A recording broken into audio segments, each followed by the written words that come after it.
This is a podcast and a movie.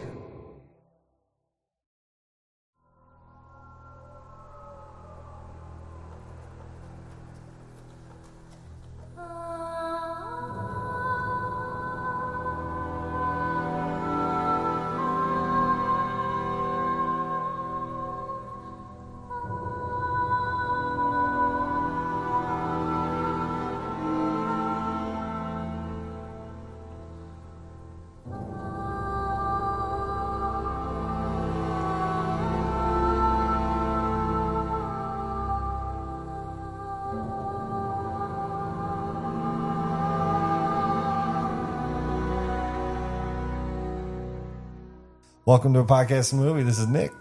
And I'm Chris. And today we're talking about Scream 7, released February 27th, 2026, directed by Kevin Williamson.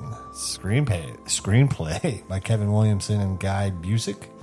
That was why I said Busick. Remember, I was like, Gary Busick. No. Courtney Cox returns.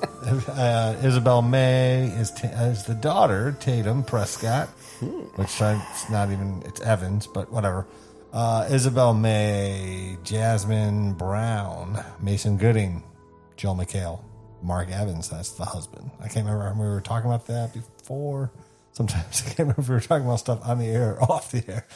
Anyways, the opening weekend for this, which everyone probably knows because this movie just came out this year, was $63.6 million.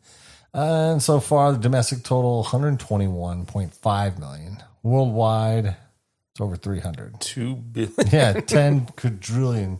And as of now, not adjusted for inflation, because I think Chris and I have always said that in the past too. Like sometimes because of inflation, all these numbers mean nothing with all these new movies, but I don't know why they do it by money and not ticket sales. Ticket sales should be what, yeah. But this one was the highest grossing Scream film, not adjusted for inflation. So for what that's worth. But Sidney Prescott's back, dude. Nev Campbell. What are your thoughts on that, dude? I don't think she negatively affected the previous one, but it was good. Yeah. I thought she was fine. I like how this one, I mean, she was kind of the star again. I mean, she really hasn't been the... And she was actually in the movie. Yeah, she was in the movie the whole time, and her storyline was like the main part, not just like, we got to throw Sydney in because, you know, we can or whatever. So it felt... We're contractually obligated. Right. And I liked I'm trying to remember all the little things I've been saying to Chris over the last couple months with that movie.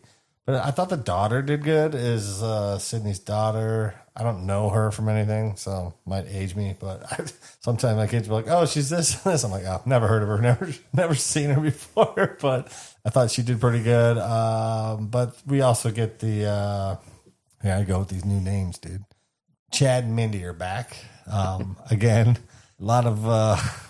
This does continue what the last two did with the just brutal killings, and then that person survives the movie. Chris and I watched this the other night at my house on digital, and we just kept laughing at a couple scenes because that person's dead, and we were like, well, not dead, not according to the last 3 movies. No, anyone can live any wound. They're all fatal wounds. Oh man, there was one I can't remember. Is it this movie? We were like, "That's a fatal wound," and I'm like, "I know this person lives." It was funny, but I guess we'll get to that. But let me see before we start this one, because the rules aren't really set up. Like Chad is kind of telling Mindy, like, "Stop it with this rule thing," and she kind of like implies some of the rules. So that's why I figured I'd just mention them up front, like. Being a legacy character makes you a target. The past doesn't stay buried. Survival doesn't equal resolution. And there's no clean ending. So they claim, I'll have to double check that. Like I said, I saw this movie once in the theater, almost 2 months ago. And then Chris and I just watched it the other day down here. But I think a lot of the backlash I heard about this movie was something that over the course of this podcast series, they're like, the negativity was about the reveal or the motive of the killers. Chris and I have always thought the motives were pretty weak, I think, except for part 1 and 2. I don't know. Or just vague, like whatever. I don't think I've been like, oh, okay, that makes sense to any of them. It's true. Yeah, even Billy Loomis is a little like, okay, I mean, And when she's, I don't know. Billy Loomis even says it's better without a motive, but then he gives a motive. Right? Yeah, that's just, Billy! Billy. Something in those trees, Major. Good movie. We covered that one. What movie is Chris talking about? Predator. Yep. You're weirdo. I like that show when we're talking about when he swings off that branch and falls, and like when you're a kid and get the wind knocked out. I'd like to sample that sound where it like just switches to his heat vision, like. Yeah, it's a pretty cool. It's almost like a lightsaber, like kind of. I don't know. It's pretty sweet. I'm sure I could look it up. I'm like, Chris, I can do it. I can get that sound for you, dude. Yeah. So this movie, Back to Scream. yeah, we're getting sick of Scream, man. No, we're just going to talk about other movies, but no. This movie starts off with obviously the opening kill, and I was kind of checking the time because I don't like looking at. Sometimes I'll set a timer on my watch. I didn't in the theater on this one, so since we got to watch it at home, I was like, I'm going to check the times on some of these things. So the opening kill is at the Stu's house, and obviously in Woodsboro, but it's like a good 14, 15 minutes. I guess they're all kind of long now, the opening kills, and then the last one in New York was kind of not a cheat, but the opening kill, it just gets extended into like the second kind of opening kill, even whatever. So I guess it's probably about the same. The originals are probably the shorter openings, I guess. 4, 5, 6, and 7 kind of have the longer openings. I have to get a watch and check all that. Did you ever do your Sydney's? 2 is pretty long. Which one is? Yeah, that one is pretty long, actually. Good point. I stand correct. I don't know. Listen. But, so what do you think of this opening scene, Chris? I was trying to figure out when I first saw it if it was like Real House or like a rebuild meant to be that people like Airbnb like they're doing. I was a little confused on the premise, but apparently it's the Real House. It's the Real House, yeah, based on what we find out later. And it's not in a neighborhood because otherwise they probably wouldn't let them do this. That's true. So it was always kind of like the country. Yeah. In the hills.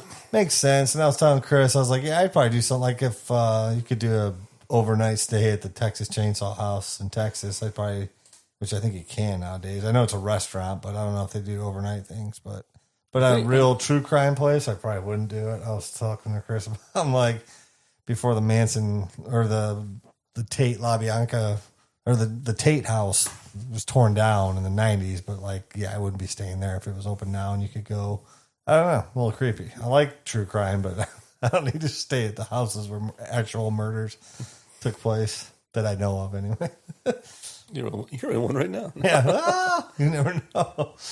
But I think I guess my disappointment again was with who the killers were, which I knew pretty early. But it sets a pretty gruesome tone. I just like the fire and the way he's standing there in the flames. Yeah. And then you find out who the killers are. It's just like, why? It would have been awesome if Stu was the killer. Yeah, I feel like they should have just went for that on this one. They pretty much did. That was something I was, I'm sure I'll remember. But once I think, is it Gail or Sydney? One of them brings up AI, and I was like, oh, I was like, Stu's AI. Because for a minute, I'm like, okay.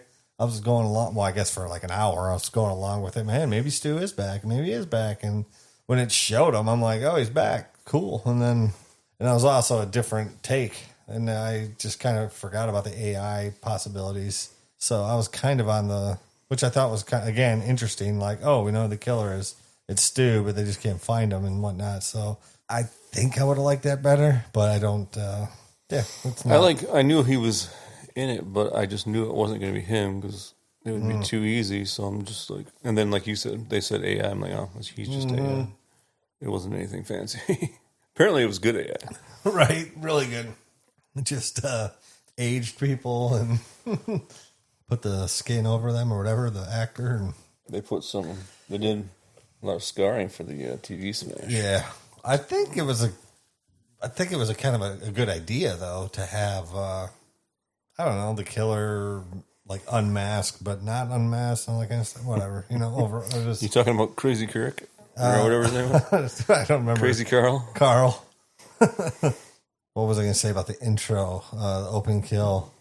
I don't know. The couple kind of gives me a generic feel a little bit here and there. I don't know, but I guess it's kind of, I don't know, realistic, but decent tension. The boyfriend is like super stoked about this, and the girlfriend, she's like, I'm kind of only going along with this for you, and that kind of vibe. But he really pushes it though when he scares her, and she like, was she punch him? I think she's. I know. I was going to say I like to scare people, but I would not ever do that to someone. No.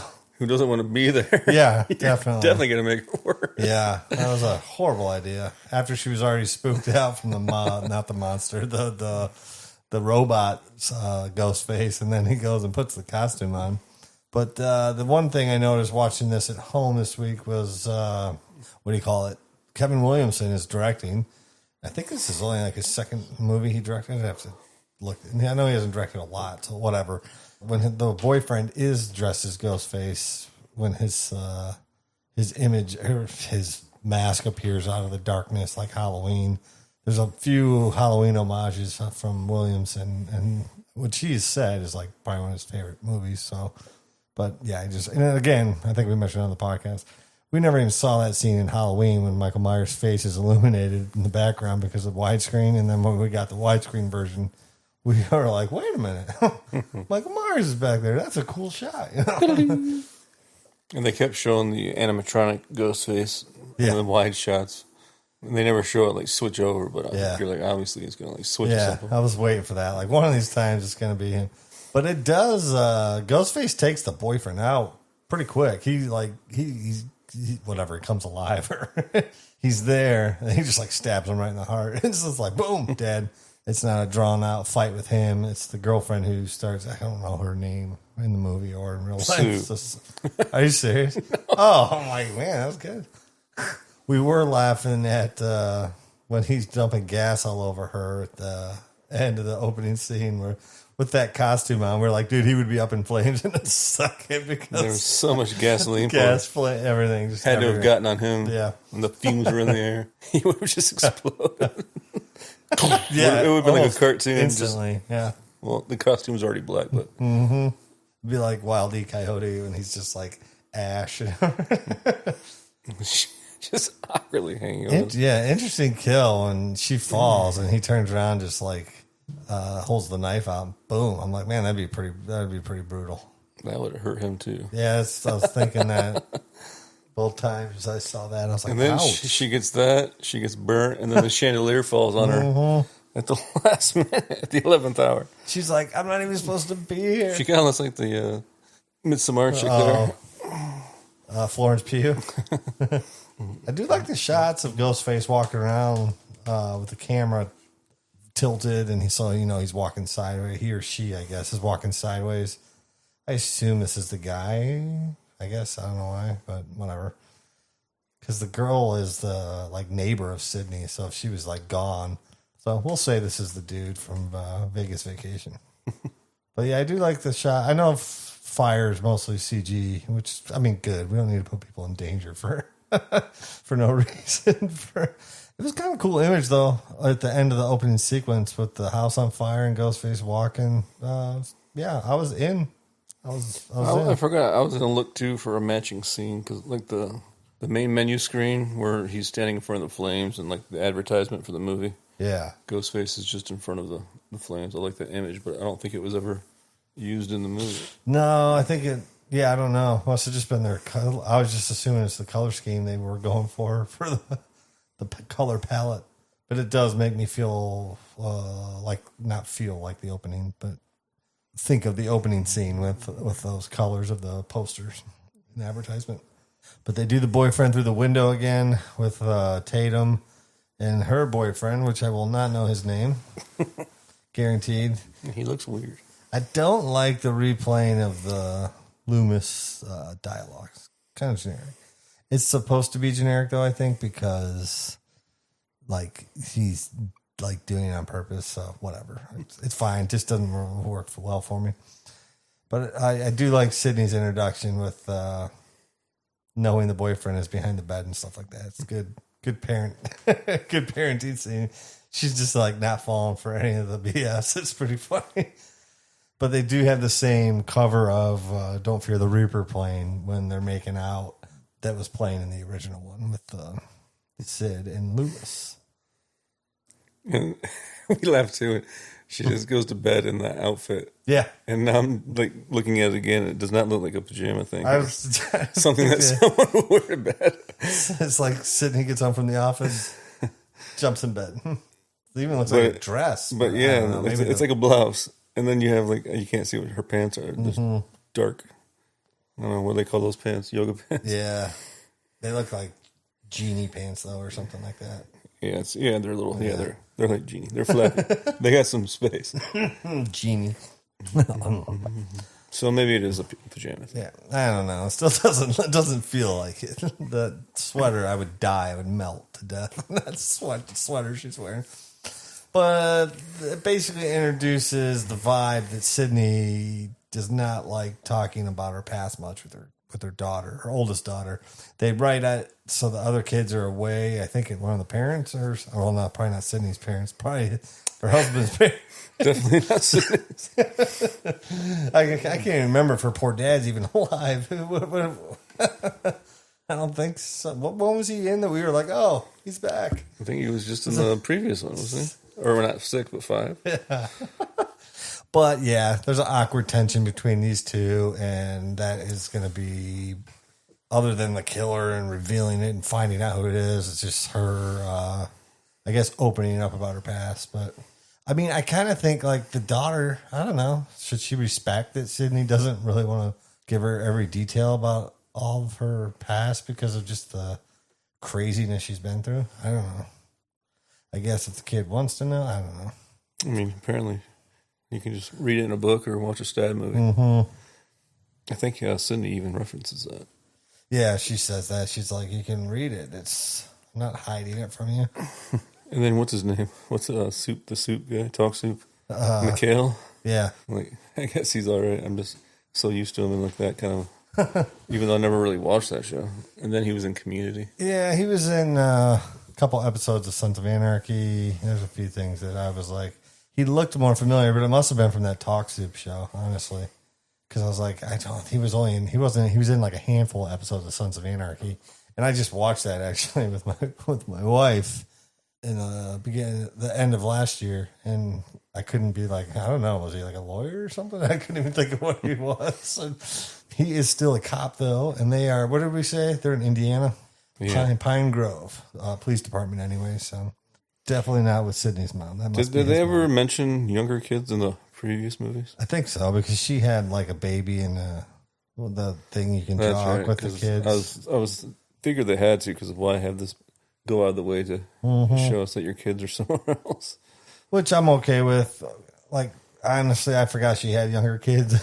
They could have gotten away with it if they didn't even bring it up. But well, not if there's like Scream Jason fans. Yeah, definitely. You're like, come on. For me, I'm a casual fan of these movies, so I just, yeah. I did like the coat she was wearing in part 2 coming back. That was kind of cool. Veronica had a coat like that. Really? Well, same color. Yeah. But yeah, she is not happy to see her daughter going through her closet, what she said, the attic or whatever.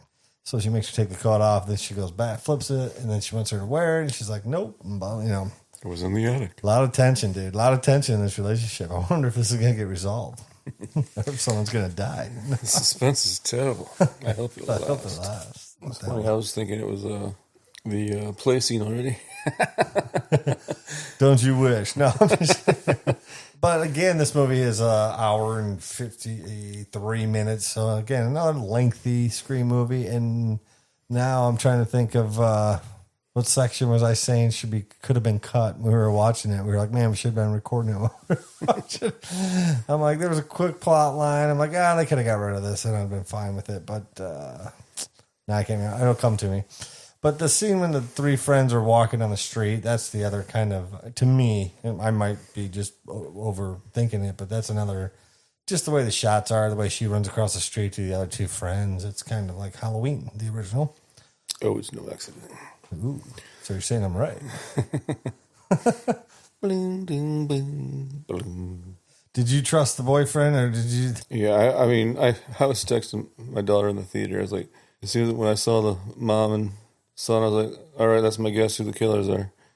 Interesting. Nice. And then slowly the son was becoming too obvious. So Yeah. I'm like, probably not both of them. And then once they went to the psych ward, Yeah. I knew Stu was not the killer. So the Yeah. only person, the killer would be the only person in the movie who says that he's alive. Yeah.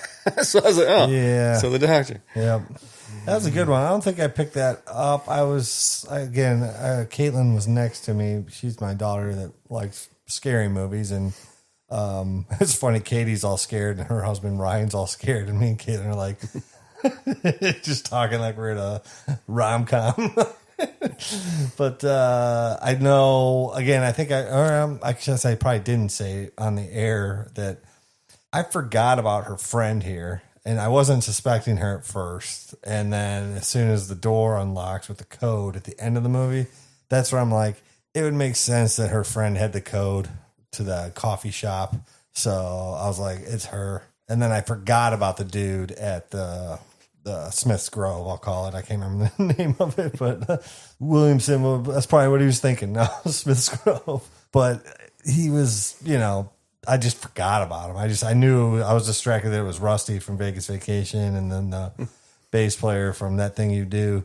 But yeah, I forgot about him. So, but the mom, or whatever, the friend, the mom. The mom. But this play, what is this play, dude? Is this something we don't know about? Because we're like, I thought it was Peter Pan, but there's no Peter Pan. it's There's just Tinkerbell. There was a dog, I thought. why is the dog there? And Peter Pan? And Peter Pan's gone. Like, she's Tinkerbell. I don't know. It's all kind of bug nuts crazy. But we were laughing too that the plot point we could have lived without in Scream 2. We're like, oh, she's in theater. And then like in the bedroom, Sydney's talking to her. Oh, I'd get nervous. And we're like, oh, no. I got nervous. But sets up for a pretty cool kill, though. The kill scene in that place is pretty sweet. And everyone just conveniently disappears and just leaves this lady, Yeah. this chick just hanging on some rig for flying. It's a slasher now, dude. I tell you, the other thing I was telling Chris was Scream's it's just a slasher movie now. It's not trying to be like clever anymore because there's just some stuff in here where all of a sudden, like Chris said, the theater's empty. Sydney's like in that appears to be a small town and she can't get to this place. Like like all of a sudden she's in New York City because she can't get there in an hour. She's on the FaceTime. The FaceTime. It's not like a boomer.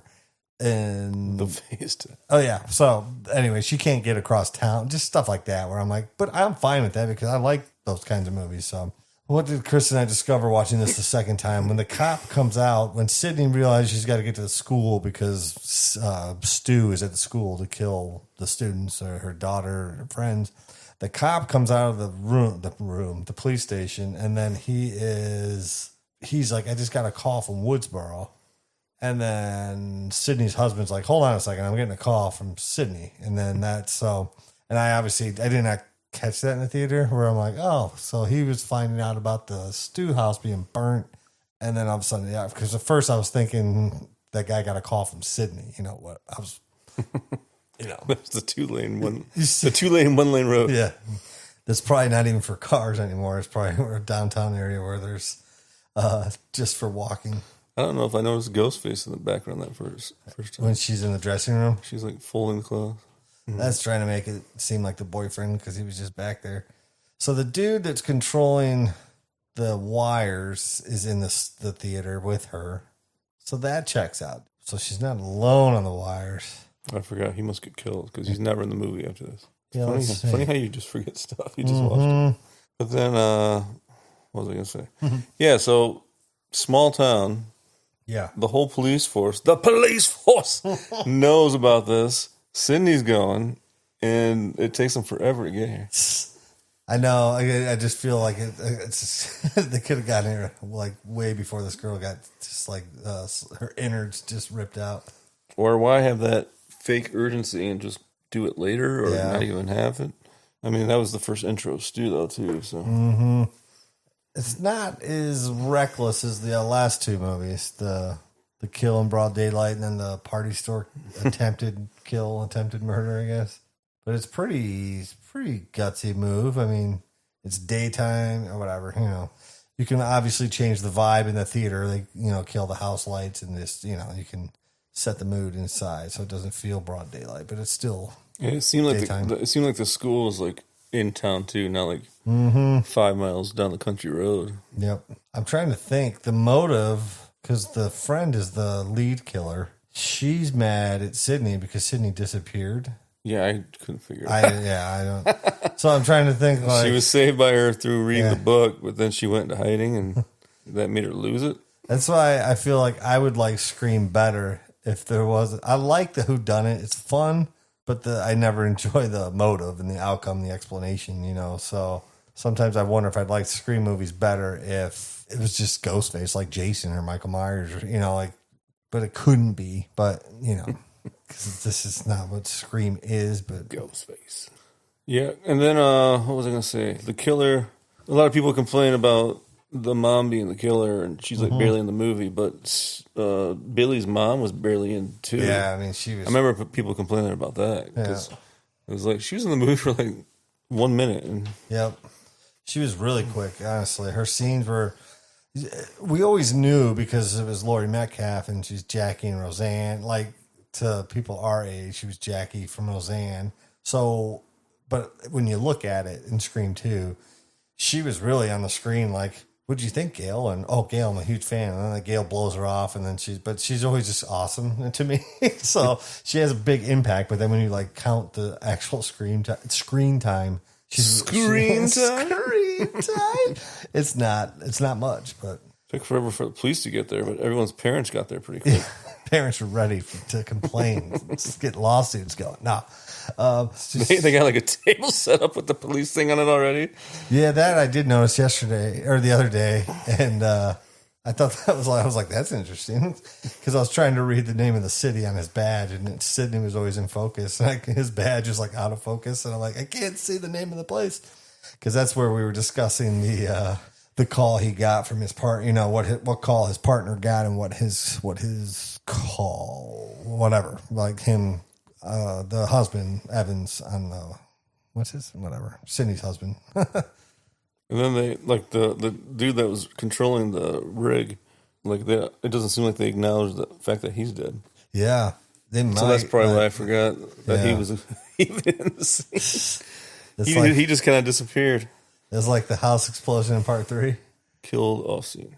This was a funny scene when they go home to pack up, and instead of the police like clearing the house, they're like, "You two go get packed up, and we'll check for bad guys." I'm like, "No, you two go check this big house in 30 seconds and clear it. I'll wait here." That's awesome. I think the crazy Carl kill was what I was saying could be cut, but it's already. Yeah, I think you said this whole sequence. yeah.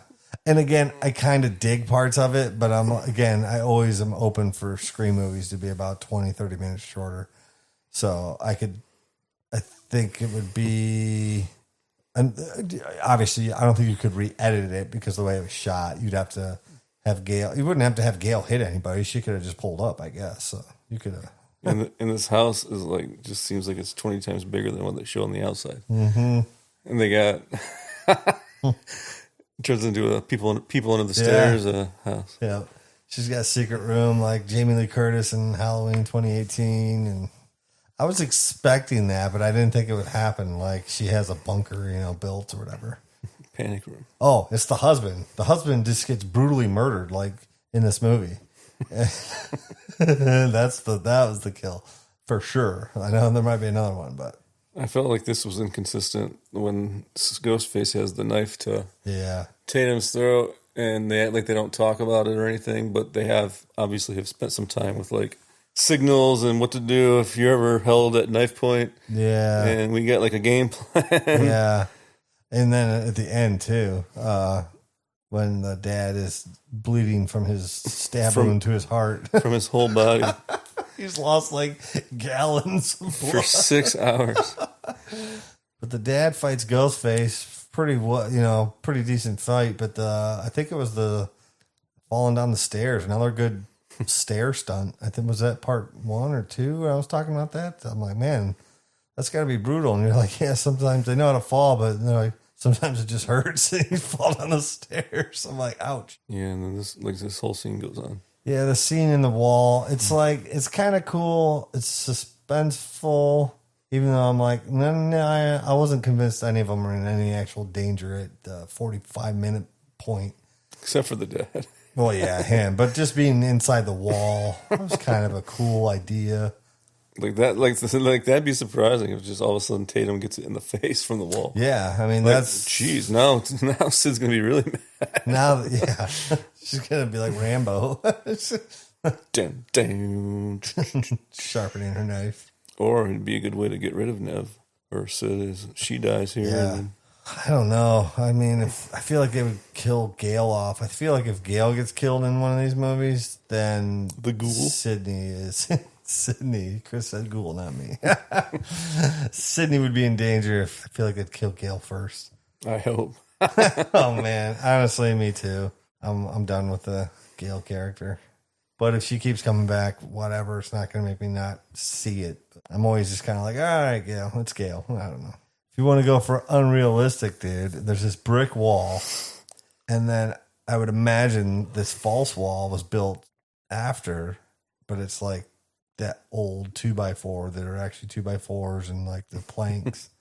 It would just be regular 2x4s. Yeah, it's must have bought it from someone who built the house that way. I like the neighborhood though. It's kind of cool little horror movie vibe, just the way the house is on the street. There are a lot of good shots of that.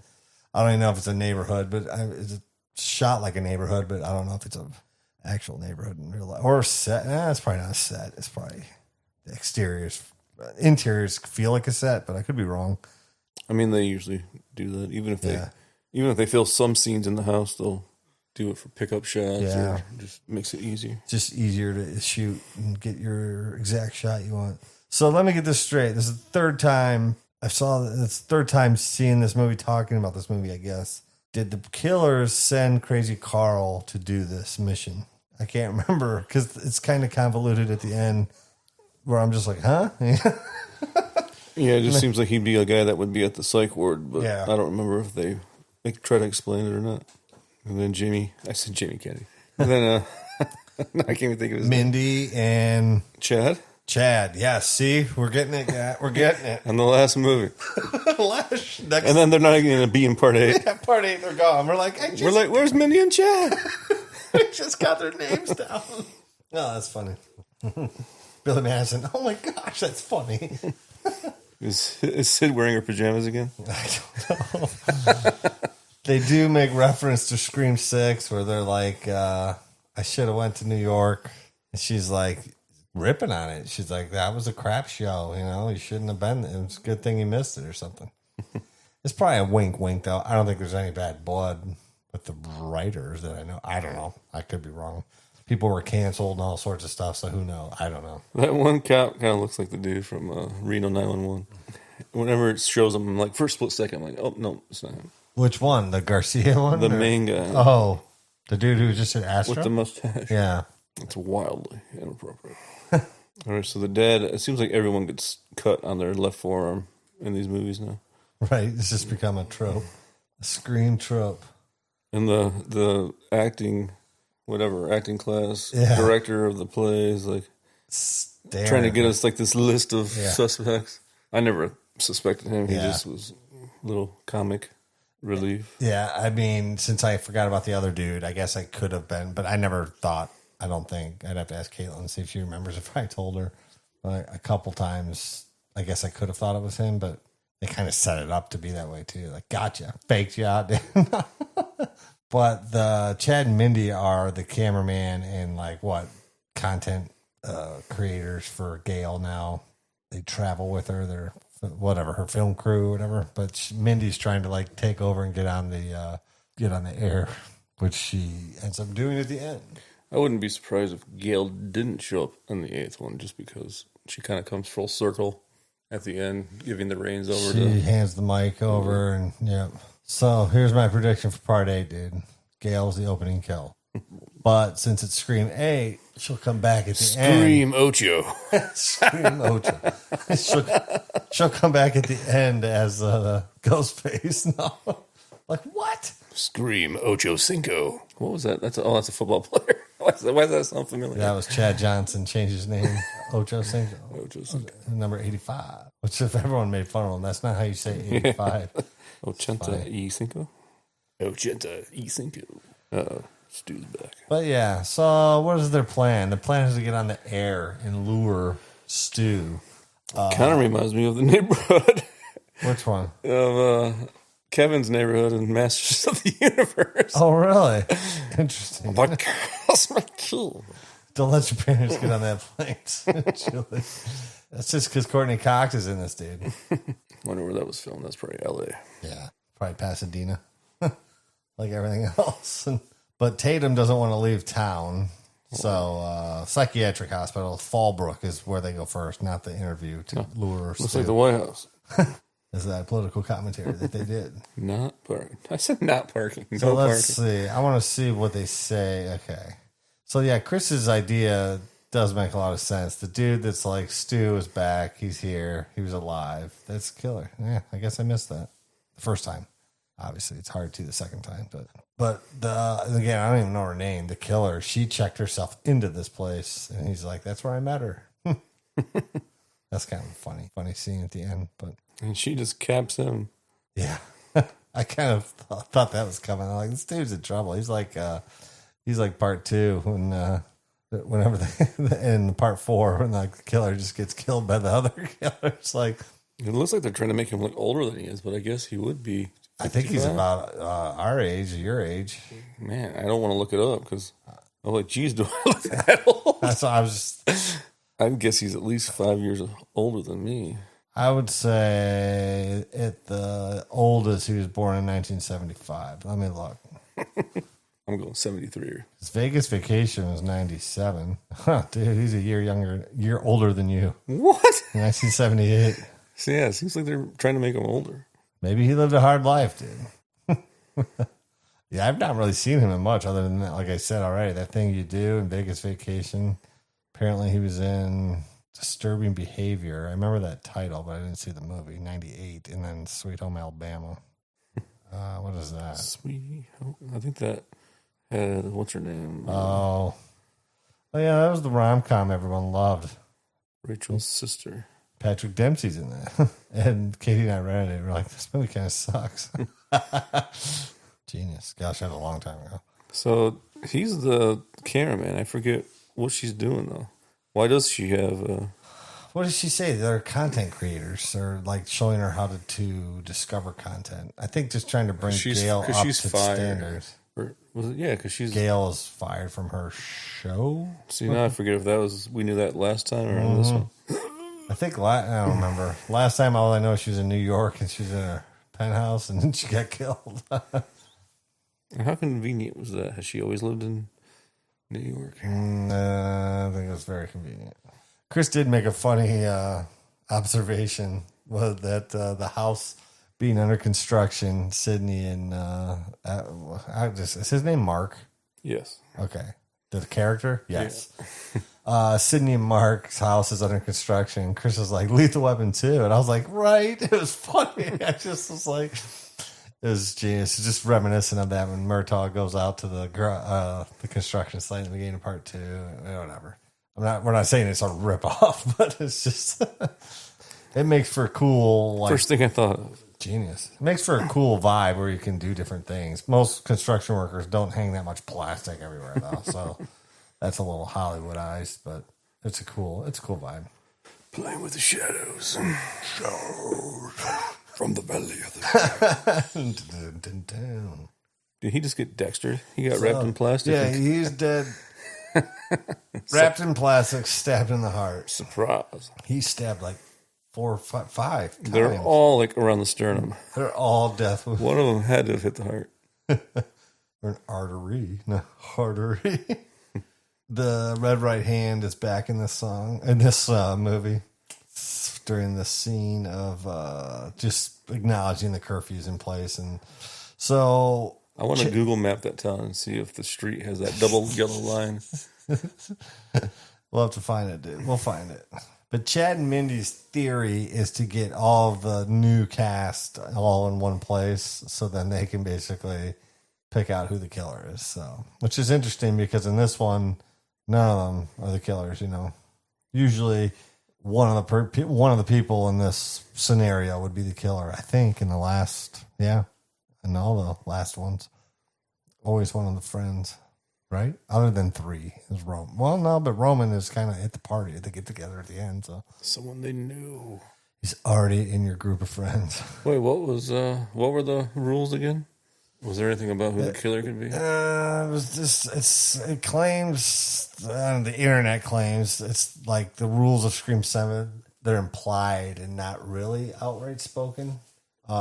Legacy makes you a target, which I guess is the case in any movie. Any sequel for sure. Like a real target? I know, right? Yeah. I mean, they're always the target, but they never get hit. The past doesn't stay buried. Survival doesn't equal resolution. And there is no clean ending. So none of those really give us anything. No, pretty much. And I think Chad is right in telling Mindy, like, cool it with all this because this stuff doesn't apply anymore. And I think that's, if this series wants to just keep going, I think he should kind of embrace that because the whole thing about the original Scream was it was one of the first, handful of movies that was just like outwardly self-aware of horror movies. So you can't really do that anymore, though. It's not like news. But yeah, just to keep saying like legacy killers, they're fair game. And it's just like, well, duh. And then like, I don't know, it's just kind of stating obvious statements. But again, if they continue to make rules, it's fine. I don't really rules passionate for break. I noticed on the news station, it seems like they used to always do like TV channels that didn't exist. Yeah. But they have like Channel 7 news. Yeah. It used to be like 5 and super obscure or like clever, news station titles or something, like.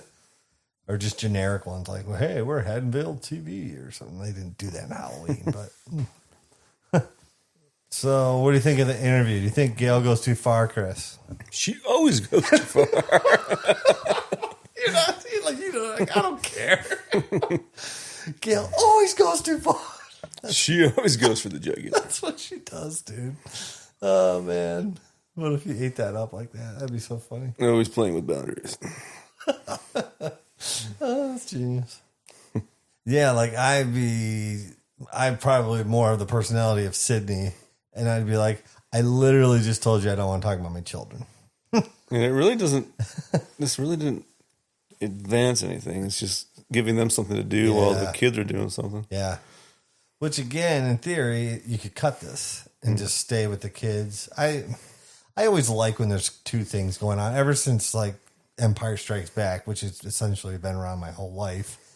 But I remember that was one of the first movies when I was like realizing, and again, I was like 6 or 7, I was very young. So I'm like, oh, they split up and then there's kind of 2 parallels. There's 2 stories going on this whole time, but they all meet at the end and stuff like that. So I like when that stuff happens in movies, but just for time and flow, I feel like Scream should just edit more. And was there a reason why the husband stayed back at the house? Because he was stabbed in the heart.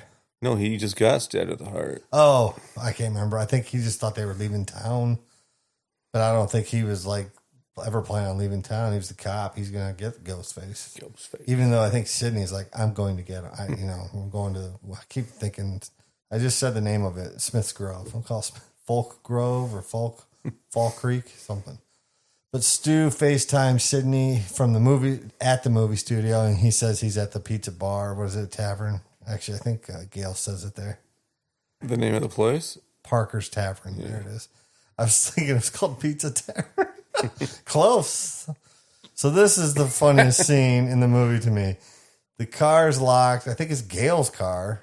And so Sydney doesn't have the keys. And instead of going back in the building, she starts running to Parker's Tavern. It's like, dude, just go get Gail. And gets there an hour later. And again, I kind of dig the scene when she's watching the security footage, but you could have still done that. Yeah, whatever. This movie, all Scream movies need to be re-edited, in my opinion, for me, but they're fine. It is. Nope, I'm not apologizing for my opinion. Remember, Chris? It is what it is. But I think you could have got, because the whole scene of Sydney running down the whole town was a little crazy, especially for a Scream movie. But the boyfriend, like, okay, that's a funny scene where he's like testing AI capabilities. And so I would probably never like say I'm going to kill my wife and cut your head off, like doing a sample video. You know, I would be like, check 1, 2, Chris, is this working? Does my face look like yours? It's just AI rude. I wouldn't be like, I'm going to kill you. I'm going to rip your heart out. That's awesome. Extra over the top. But I like how he gets just smashed in the face. I was like, those new MacBook Pros, man. I was just thinking that first one wasn't done anything. There was like no leverage or anything. Right, Oh, yeah. that second one was good. Yeah, that was a good hit. She had some rotation on the second one. It's like Avengers, like you got the first one the first time. The second time you got both. So somehow they're locked in. Ghostface put a shovel. Ghostface put a shovel on the outside door. Duh. And the Parker's daughter, the chick whose parents own this place, is just not a good pizza maker. She's terrible. She was distracted by love. She liked the one boy. She's like the weird guy. So then she forgot. And this giant kitchen I know. It's just set up for cinematic purposes. made me think of Jurassic Park again. I do. Yeah. That's like, what, do you do a velociraptor noise, Chris? We're trying. You have to try. You can watch the movie and do it. Oh my gosh. I do like when Mindy's like, I don't want to get stabbed tonight, because like every movie she usually gets a pretty good stab wound. They should have just left town.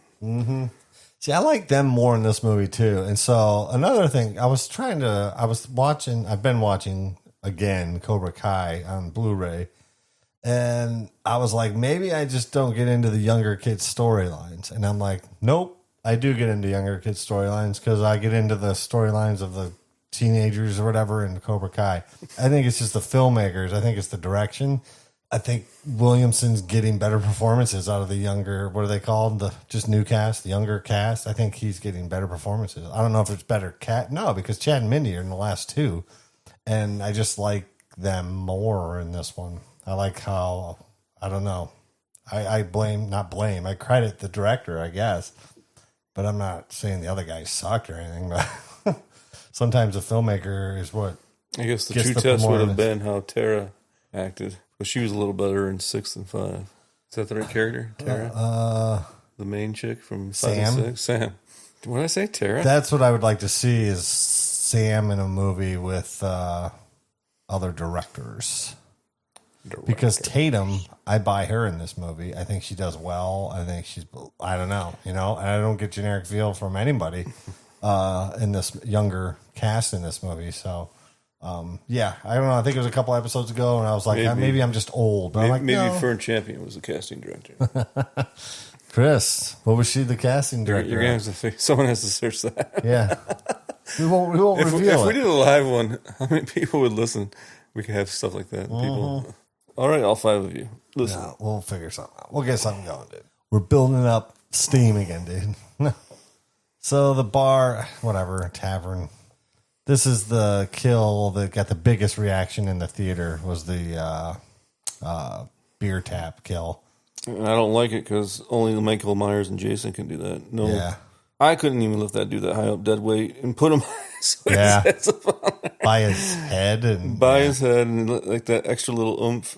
And again, that's why I think these are just slashers now, because that just doesn't even make sense. Just because that handle is sharp, like the beer Yeah, spout. that would have to be a very heavy machine. Yeah, it too. wouldn't. Yeah. So, hey, I think Scream invites this kind of criticism, and I think they need to just embrace, like, we're just slashers now. I mean, they're on number 7, so I think they're aware. So there's half hour left, and it's basically Tatum and Ghostface.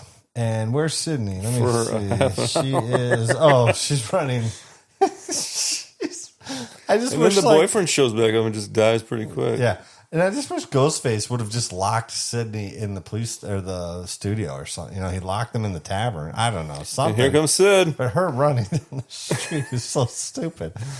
I joke that she's has people like a baton, a relay race. She gets tired, hands it to someone else. Yeah. Go.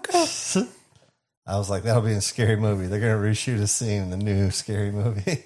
And it's a small town, but I just don't think you could do a curfew like this these days. Nah. I'd be like, I'm opening my business. I am going to Speedway. Parker's Tavern is staying open.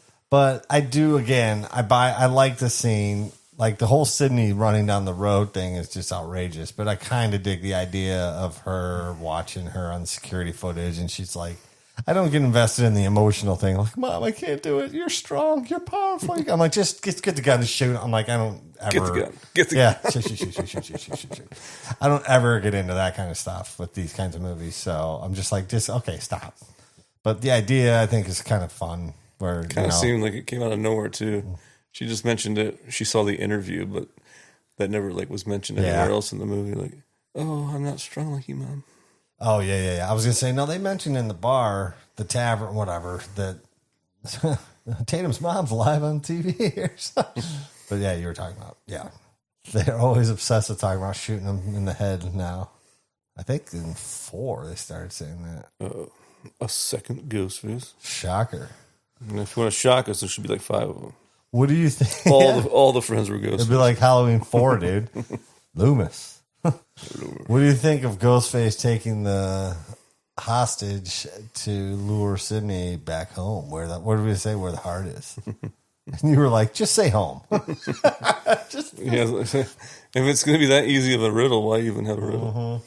But, all right, so then, they come home. The AI is brought more to life where we get most of the killers from the first, whatever, not all of them, but Stu, Mrs. Loomis, and then I just said his name like 10 times in here. Roman from part 3. They're they're CG. We're not CG, actually. They're AI in the movie. There's the actors in real life, but it was kind of fun. First time through, it was kind of cool. Like, oh, genius. And then again, it might be because Lloyd Metcalf's like awesome. So, and the camera does that tracking thing. It reminded me of the intro to Tales from the Crypt. Genius. I didn't think of that. Oh, yeah. And Arquette. David Arquette makes an appearance. We just saw Arquette over the weekend. That's right. He's a lefty. I saw him signing someone's autograph, and I was like, he's a lefty. So was Eric Freeman. Yeah, you weren't there. He was like, and I was like, fellow lefty. He's like, we are the great ones or something like that. It was funny. He's like, there's very few of us. I'm like, we're more creative. That's what I hear. So you guys hit it off. We did. He was talking about, he said some of the lines for me from Silent Night, Deadly Night 2. Oh, it was genius. He's like, punish and naughty. Oh, man, it was genius. You'll appreciate that someday, Chris. We'll see. I totally forgot about that. That's all right. I'll probably meet him again in Chicago, honestly. Why not? Chicago. But yeah, the reveal of, not Carl. Carl's dead. I don't even know the killer's name. I call him Rusty because he's in Vegas Vacation. I actually like him in Vegas Vacation. That's a genius one where he keeps winning everything and he's a minor and he has that fake ID and Clark just loses everything. Cars. Yeah, Clark loses everything and the kid wins. And then look how tall the Ghostface is. Yeah, this is. I just feel like someone should, like, I don't know, like, think of that. Well, I meant someone mentioned it in the one before or 5. I think Sid was like, if people are thinking of that, then we've lost them or something. I'm like, no, that's what you've created with the whodunit. But people are checking. If you're doing stuff on purpose to trick them, then you're not being like right. In Jason 5. I agree with the editor where he's like, if people are paying attention to your pink sweater running around at the end, like that's but the way Scream movies are, it's like, no, I feel like you need to portray the killer in a like yeah, because they were like, the stunt double should be the same size as the actors, and they were like, no, if you're paying attention to the height of people, then no, I disagree. I do know Kevin Williamson said he would not be back to direct. the next one. Off topic, I guess, but just maybe. I guess I didn't want to forget it. So I don't understand the motive. She liked her self-help books in part 4, and then she disappeared, and then she was in a bad marriage. I don't know. I didn't. But again, that's a never deal breaker. It's never a deal breaker for me that the motive is just generic. I can't believe he's only a year older.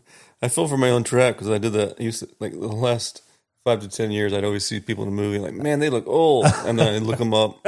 Wait, they're my age. Do I look that old? They're younger than me. No. Oh, Sydney capped him. I was thinking Yeah. the mom capped. And his, it looks like he's even got like exposed flesh. Yeah, like, dude, dad is dead. And they're like, It looks like Jesse Ventura and Predator. yeah, he's just destroyed. It's just crazy. Ain't got time to bleed. She is basically, before they like shoot her face off, like she's pretty dead too. That was a lot of, yeah. Ghost face is no face. And the daughter is a pretty good shot for having never. Mm-hmm. I mean, apparently they had some kind of bonding time with That's why I guns think or something. you should just go with like the Halloween 2018 and Kills, where the daughter maybe didn't like it, but she was like, she knew how to, use a gun. Like she could load it. She knew, kind of knew what she was doing. It's fine. Gail's back at the end, and that's like Chris said, she passes the baton. Oh my gosh, the dad. No urgency. Just let's get him in here, I guess.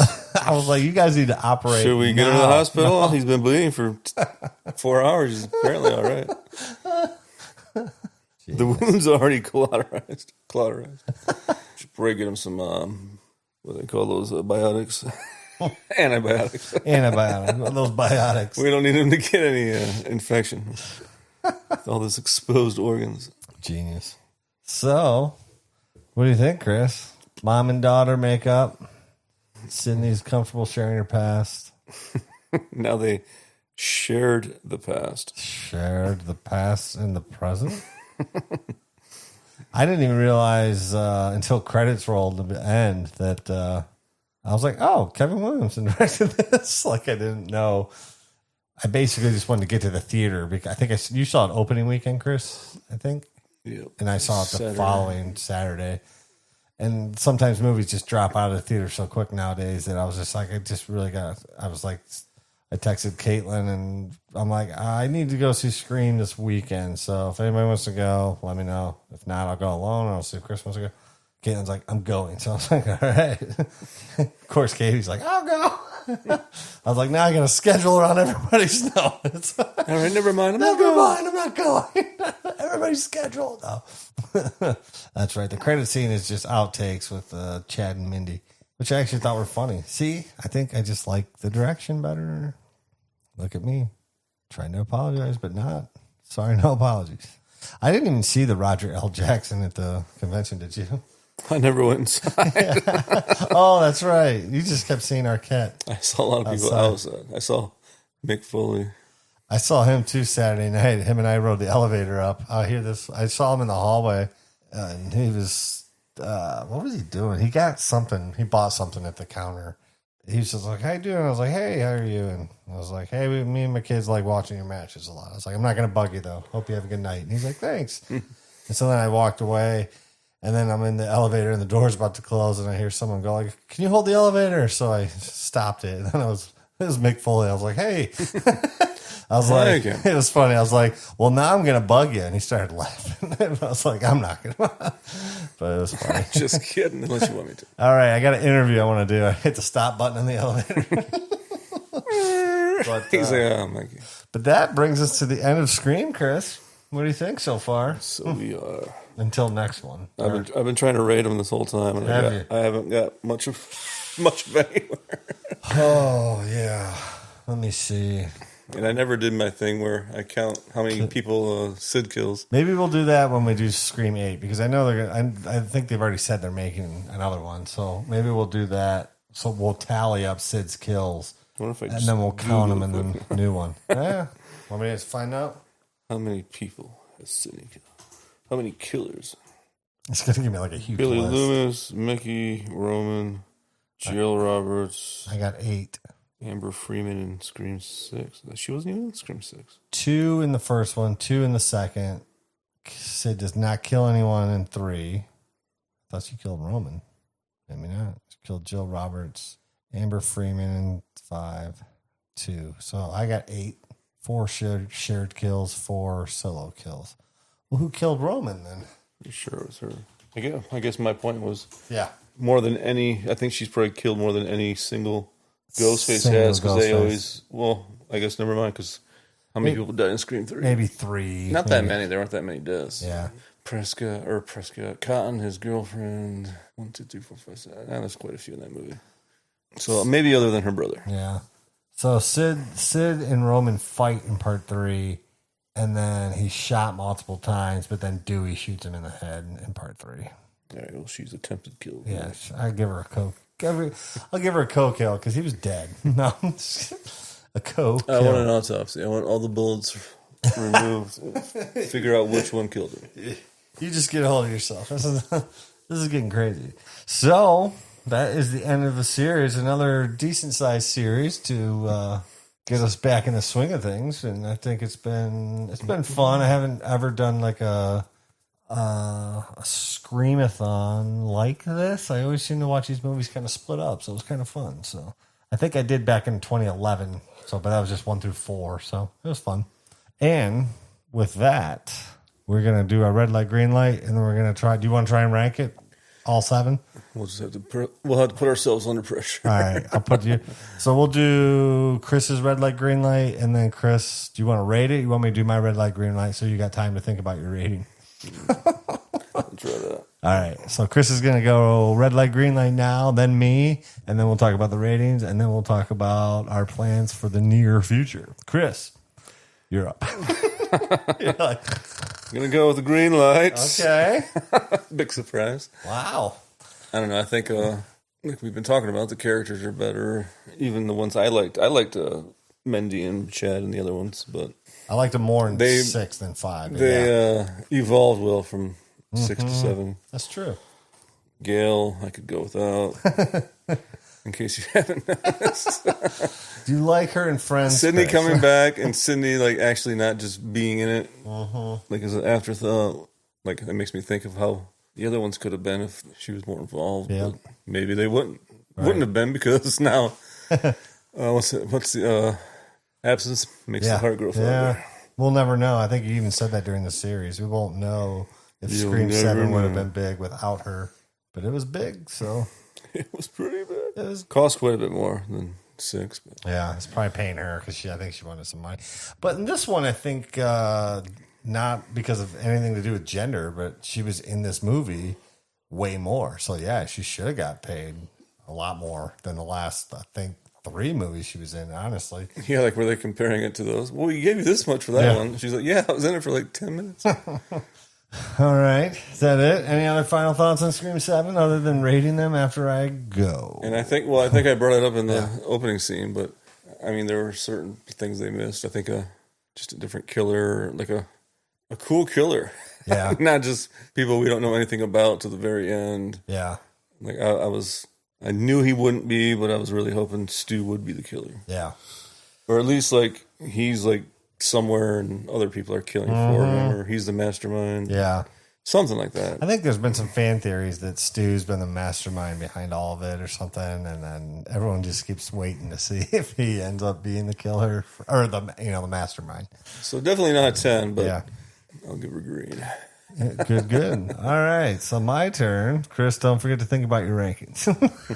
But you need to pay attention to me too. No, Ranking is a what now? you need to pay attention whenever I speak. You need to listen. If you heard the one outtake, the one time I started the show and Chris just didn't hear me. Anyways. So I think this movie is way better than everyone seems to be talking about online. I don't really read tons of like details of why people hate movies other than the thing I already pointed out is that everyone said like the motive is lame. And honestly, like I said in the show, I think the motives are always lame. This movie's fine, top to bottom. I give this one a green light as well. So Your first green light out of the last 3. yeah, I don't get I don't understand why everybody hates this one so much, or not. I mean, obviously somebody liked it because it's made pretty good money. Made more. Again, we were talking about inflation, but still, it did pretty good. So a lot of people went and saw it, and I don't think the drop off was like Friday the 13th 09 remake or anything like that. It stayed. When I saw it in week 2, the theater was not full, but it was probably 3/4 full, and there's allowed. For the Midwest, we're not allowed a bunch of people in movie theaters, but it was fun seeing movies like this with a crowd, just because like I'm not normal and I don't react to certain, or I'm like, oh, cool. Everyone's like, ah. But yeah, I gotta say green light for this one as well. And so that makes me 5 for 7, and Chris is like 7 or 7 green light. Look at this guy. He's just going crazy with these green lights. But maybe that's why he chose this franchise. I mean, I agree, but yeah, Chris was like, we should do Scream. I'm like, ooh, so. I know. I mean, my biggest thing with Scream is I just watch it. I mean, most horror movies have lots of gratuitous sex and all that stuff. Yeah. And Scream has the least. Yep. And that's really why it's probably stayed in the catalog. Yeah. Or on the regular viewing.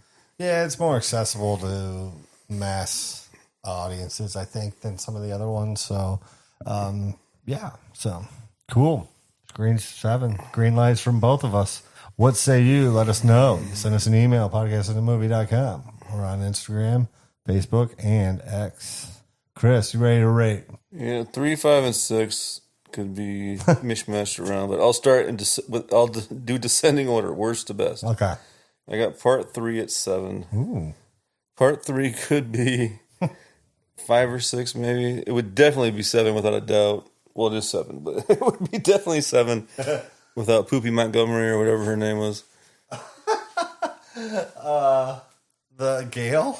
The fake gal. Parker Posey? What did I say? Poopy Montgomery? I don't know what you said. Don't worry. Poopy Montgomery. Like I said, I like that name better. You're going to see her again. Go ahead. All right. I got part 3 as the worst. 6 is 6. 5 is 5. I got number 4 is part 2. Number 3 is 7. 2, 4, 1, 1. 2, 4, 1, 1. Oh, I was like, what do you mean 1, 1? You mean 1 is number 1? So without all the interruption, 3, 6, 5, 2, 7. I did it stupid. 4, 1. Interesting. All right. So Chris likes part 1 the most, 4 the second, 3 the third, 2, 4, 5, 6, 3. All right. Let me try and do this. I was jotting some numbers down and Chris's numbers while he was reading too. I think I can definitively say my bottom 2. 5 is my least favorite. 6 is my second favorite. The second least, whatever. You know what I mean? This is, our 4 are pretty interesting here. 5, 6. This is, would you say descending? Worst first? Yeah. Okay, descending is 5, 6, 3. 3. Actually, that's ascending because you're starting with the worst and getting higher. That's what I was asking you. You're supposed to be my helper. What are my top 3? Okay, I think I got it. Here we go. My least favorite is part 5. Next, part 6. Next, part 3. And then part 7, part 2, part 4, part 1.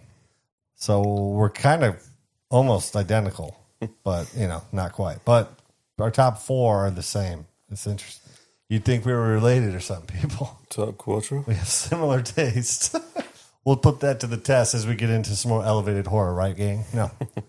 Chris is like, I'm quitting the show. Cool. So we'll revisit that list when we get back to Scream 8, I'm sure. Probably, honestly. It looks like it would be next year. I think they're talking about shooting at the end of this year. That's all hearsay and rumor. So, Chris, do you want to let people know what we're going to be doing next? Do you want me to do it like we did beforehand? Should we give a hint? You want me to give a musical cue for a hint? This movie has a character named Wildor. Don't say that.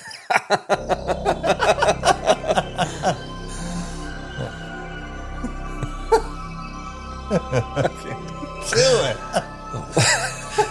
Like cosmic. Lubick, this is for real. I It think we've didn't said- flow as good the first time. No. It was like perfect timing. Yeah. The I did that before we started. the show. Everyone's like, what is this? They still don't know. We are going to be covering Masters of the Universe from 1987. So that will make 8 movies in a row that we cover that have Courtney Cox in it. So she's like our number one actress, like actress. Like that's at least some kind of run. How many Arnolds did we do? Ooh, good point. We did a lot, actually. I guess we gotta do Friends now. Yeah, we're gonna do every episode of Friends. What is that? Ace Ventura. Ace Ventura, genius. We did 1, 2, 3, 4, 5, 6, 10. We did 11 Arnold movies, so he's the winner. But for someone that we're not Arnold a huge, is the winner. Zach is the winner. yeah, someone we're not a Monsters fan of, that's kind of a rare thing, but that's just coincidence. So, But coincidence? someone being in 7 straight movies. Mm-hmm. That's Sequential movies, yeah. Arnold's weren't really like that. So, yeah, it's some kind of award. We'll have to get a hold of Courtney Cox's publicist and be like, hey, we're going to send her some podcasts and a movie award. she may not want it because she's Yeah. referred to as Yeah. a ghoul. Sorry, that was my brother. We'll give you the edited version. But yeah, so the plan is everyone's like, "What? Spit it out!" Now we're going to cover Master of the Universe from 1987, and I talked to Chris that we'll probably talk a little bit about the cartoon stuff within that from the original cartoon from the 80s. And then the new Masters of the Universe comes out June 5th, so we are going to hopefully. Well, you know what? We could probably go see it on a Thursday night preview. A lot of times in the summer, they do Wednesday night previews too. So we're going to try and go see that movie right away when it comes out. And then I'm up north that whole week. So if we can get something recorded, I'm hoping to get that new Masters of the Universe episode out like that first full week of June.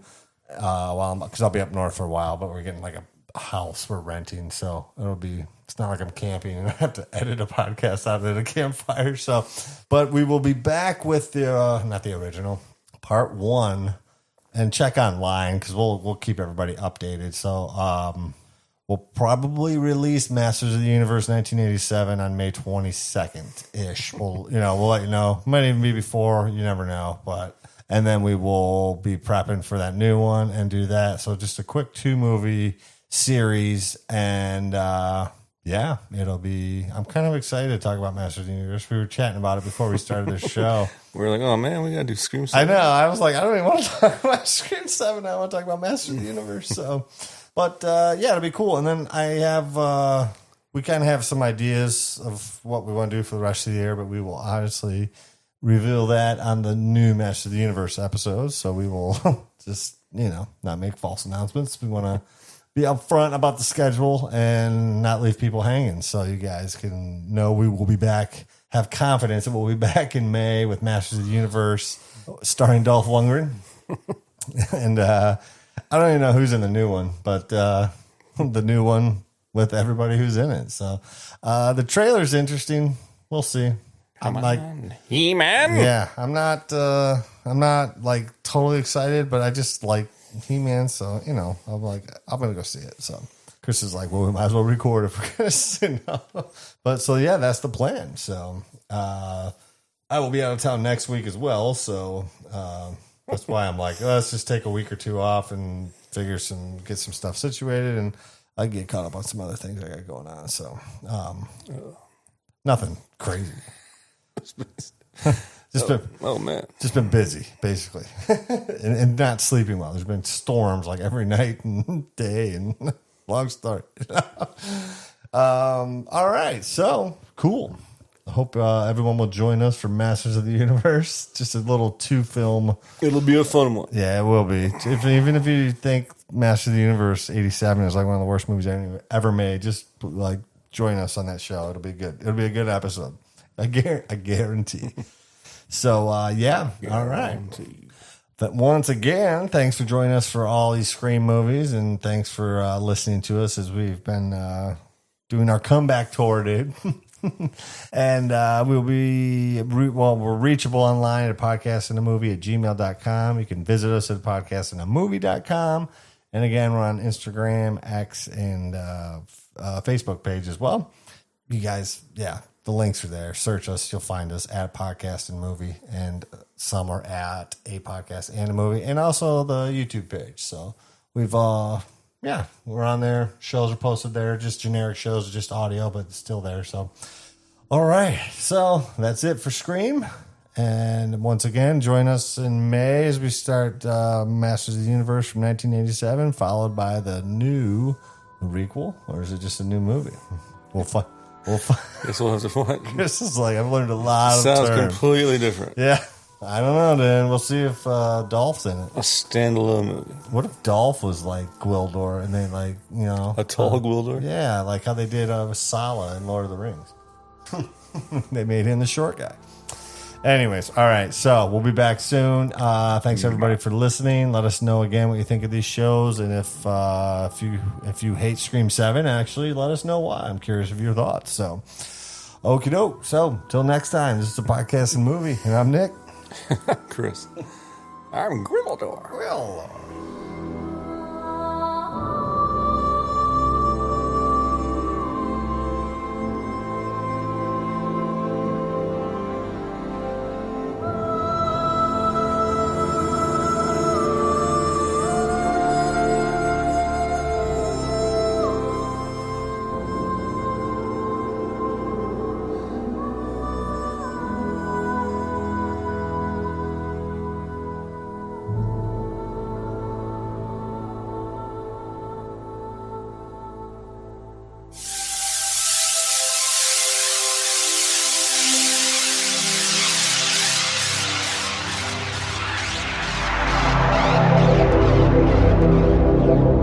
Slayton Digital Productions. This is a podcast and a movie.